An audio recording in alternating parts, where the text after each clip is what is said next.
Mga quiz, mga taste, welcome back sa akin channel. This is Quiz Alan.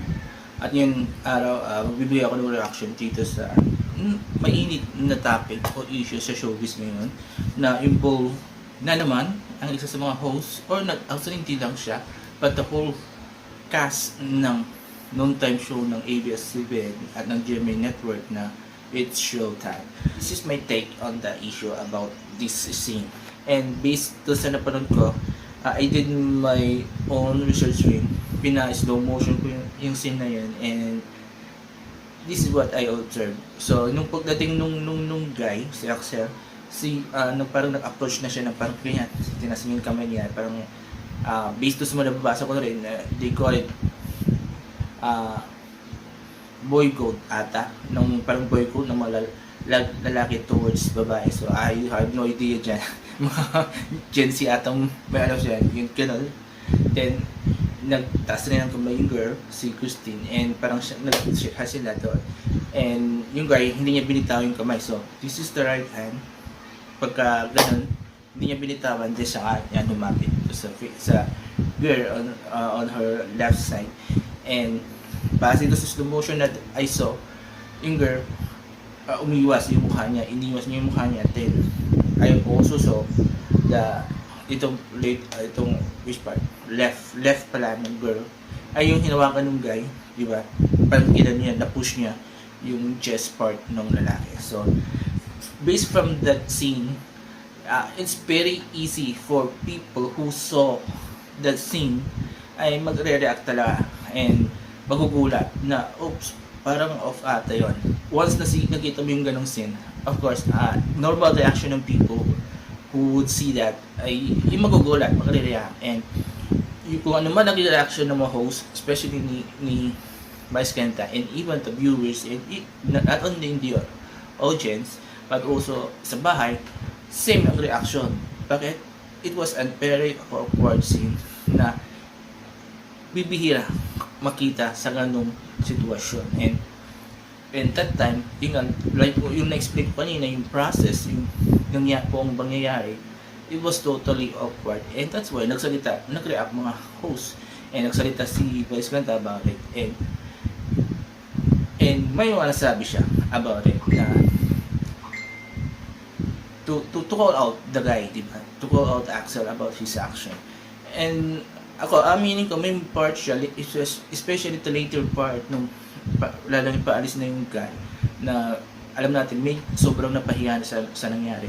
Mayroon pa binitawan si Vice. And for me, yes, it was a joke, but that was medyo off na, nasobrahan na, diba? Pahiyang-pahiya na yung lalaki, tapang-tapa na, pero, yun, diba? So, for me, walang mali sa lahat ng pangyayari yun. Yung reaction, yung call out was very, very fine.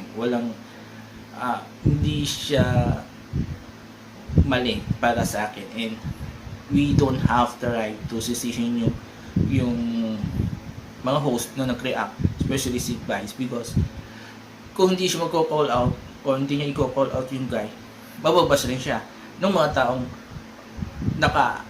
nag-react rin dun sa video na bakit di mo kinall out? Nabastusan ng babae, diba? So, yun. So, parang si Vice Ganda, he was in between ng mga taong protecting the girl at mga taong protecting the guy, diba? Na because of his look daw. His look, yeah. So, sa pangyayaring to, talagang si Vice talagang ang biktima of this situation. When Christine also a victim, and also definitely he's the reason behind all this scene, di ba? So ang masasabi ko, we should stop blaming those people na nag-react and nag-call out, because it's a normal thing para mag-react. Kung may nasobran mang nasabi si Vice, siguro yun ang punahin natin, but yung pag-call out niya is okay and it's alright, di ba? Kahit sino mag-call out. And itong nagiging problema sa atin, sa mga Pilipino, because Filipino are not used to yung mag-call out ng tao. Normally tayo, kapag may makita tayong mali sa harapan natin, it's either iiwasan natin or makikimarites lang pero walang gagawin to stop the gulo, diba? So ganyan ang nangyari dito sa situation na to, na it's either makikialam tayo or hindi. And what happened, nakialam tayo because may na-call out, diba? So at sa pa, hindi ko maintindihan yung linyahan ng mga nagbabash kay Vice Ganda, yung sinasabi niyang how call it,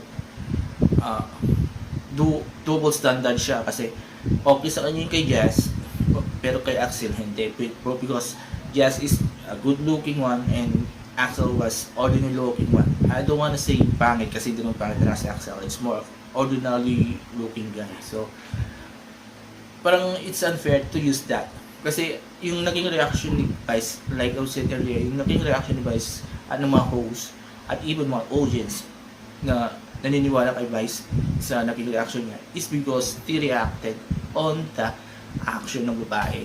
Kung hindi nag-react yung babae ng gano'n, they would think na okay lang sa babae. Pero yun nga, naging parang awkward yung naging reaction ng babae towards Axel, diba? So we should stop that. Hindi, this is not about the looks. This is not about yung status ng buhay. It's all about the action. Kung mali, mali. Diba? I-call out natin kung mali. Kung tama, let's praise diba? So, we should stop this. This yung pag-justify sa ginawa ni Axel. Ako, by myself, I don't hate Axel. What I hate is yung naging action, diba? Kung mas gentle sana siya, kung katulad to kay Jazz, naging gentle naman siya, hindi may babara-bara, then it would be accepted, diba? Yung action niya will be accepted. Pero kung hindi, diba? People will really react on his action. So, yun. Kayong mga quizmatis, anong masasabi niyo dito? Isang-ayon ba kayo sa naging action ni Vice Ganda at mga host niya? Isang-ayon ba kayo sa naging action ko o sa sinabi ko? So mag-comment kayo dito sa baba and I will read all your comments and I will try to interact with you guys para malaman ko yung mga reaction niyo about this issue. And yun, para makapagpili tayo haka-haka, kukuro-kuro, and we should except for the bashing, I don't allow that bashing in my channel. So there you go. Before I end this video, please don't forget to support this while watching my videos on my channel. Comment, like, share, and subscribe to my channel, The Alex P Show. Probably vlog ang pinagtalaga channel and tabat ng People Presents. So maraming salamat. Have a nice day and bye-bye.